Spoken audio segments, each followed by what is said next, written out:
Necropolítica, um alerta antifascista. Este é o título e o tema do 13º álbum de estúdio do Ratos de Porão. Ratos de Porão, uma banda de punk hardcore que já tem mais de 40 anos de estrada. Foi formada em 1981 pelo guitarrista hoje chamado João, que depois se uniu a João Gordo e lançou uma série de clássicos do punk hardcore nacional e também latino-americano, virando uma referência, inclusive, bastante conhecida no exterior.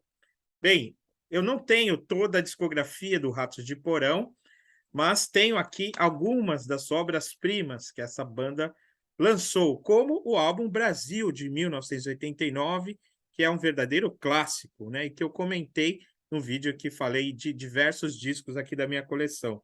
Um disco que permanece, infelizmente, muito atual e talvez até mais do que na época. Por exemplo, a primeira faixa se chama Amazônia Nunca Mais.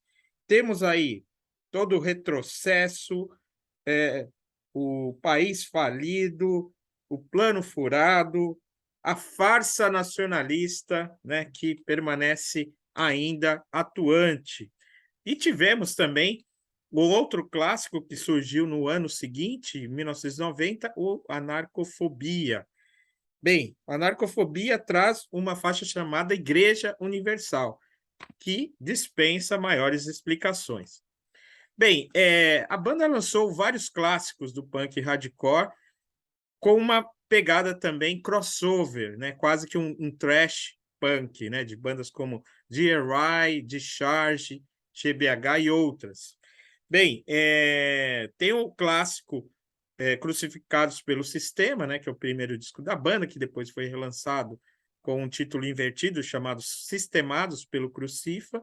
E no ano passado, a banda, comemorando seus 40 anos, fez uma turnê tocando na íntegra os seus 5 primeiros discos. Eu tenho aqui, desses mais antigos, este aqui, Cada Dia Mais Sujo e Agressivo, né? Um disco que foi gravado em Belo Horizonte e lançado pela Cogumelo Records, né? A gravadora que lançou o Sepultura, o Sarcófago, né? E por conta desse lançamento e da influência dos músicos da banda, né? Houve uma polêmica com Ratos de Porão nos anos 90 por conta de não fazer mais um punk puro, né? De ter, digamos assim, rompido com o movimento ao absorver essas influências, especialmente a do thrash metal, e fazer esse crossover. Mas isso não é relevante. O que é relevante é que a banda continua viva e fazendo uma obra-prima como essa. Necropolítica é certamente um dos melhores lançamentos do ano e o disco de rock mais relevante lançado no Brasil nos últimos anos.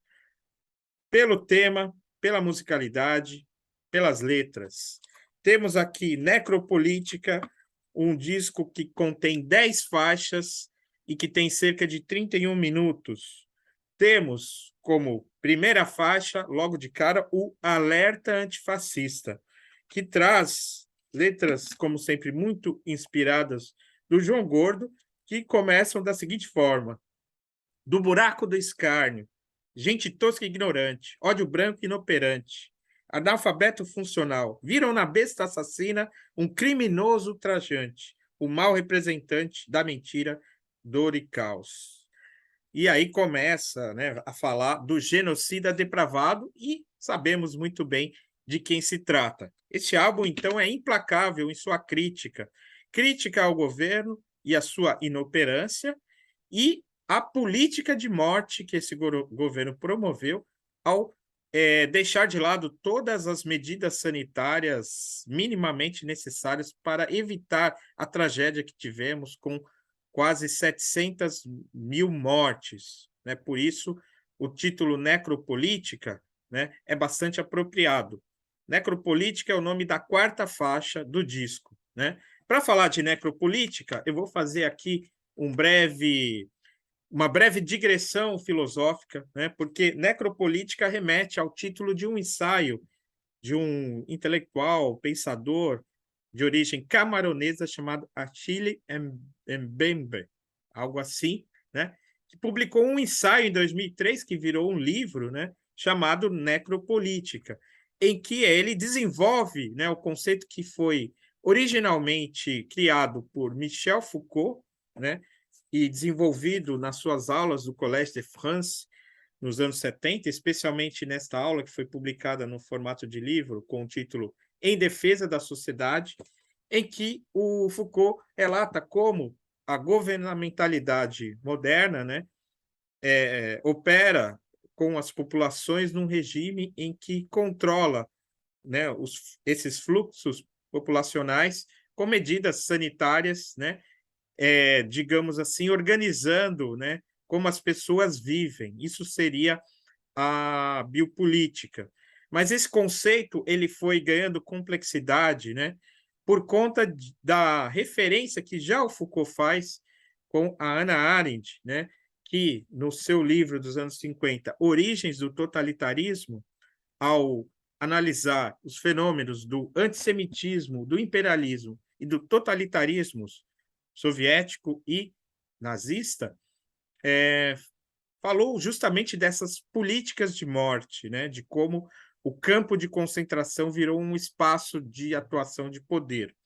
E esse conceito foi ainda desenvolvido por um filósofo italiano chamado Giorgio Agamben, numa série de livros chamada Homo Sacer, ou Homo Sacer, em que ele relata justamente essa figura daquela pessoa que é destituída justamente da sua humanidade na medida em que ela é passível, né? A sua vida é disponível para a morte. E o exercício desse poder é justamente a soberania.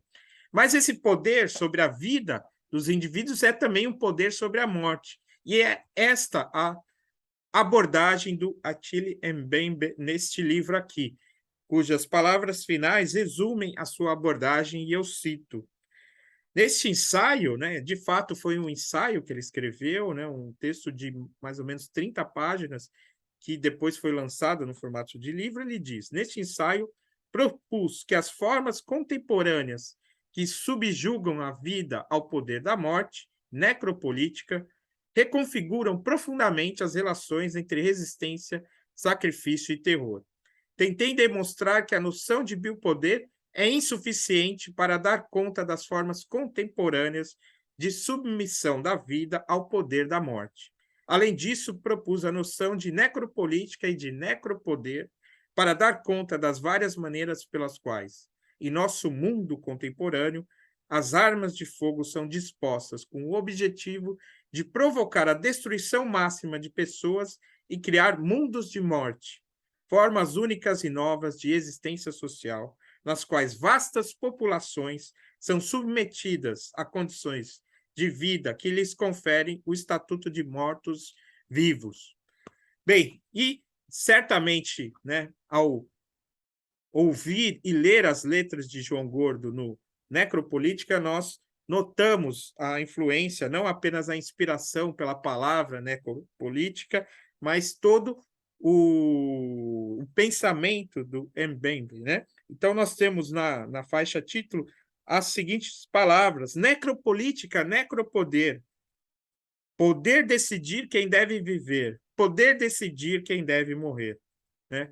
E as ilustrações aqui que tornam ainda mais clara, né, ou mais evidente essa abordagem.